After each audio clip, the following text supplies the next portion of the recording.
সারা দুনিয়ার ইনসান আর জিন যদি একত্রিত হয়ে যায়, সারা পৃথিবীর মানুষ এবং জিন যদি একত্রিত হওয়ার পর একজন আরেকজনকে যদি সহযোগিতা করে আর বলে চলো আমরা একটা কোরআন বানাই, কোরআনের মতো একটা আয়াত বানাই।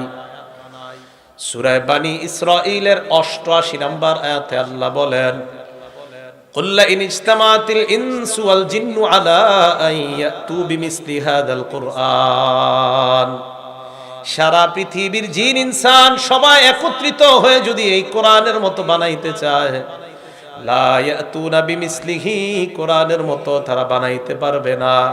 ওয়ালাউ কানা বা'দুহুম লিবা'দিন যহিরা, একজন আরেকজনকে সহযোগিতা করলেও সাহায্য করলেও কোরআনের মতো বানানো সম্ভব নয়। এটা কোরআনের একটা চ্যালেঞ্জ কিয়ামত পর্যন্ত। এটা হলো ৯ নাম্বার, কোরআনের মতো একটা কোরআন পৃথিবীর কেউ বানাতে পারবে না।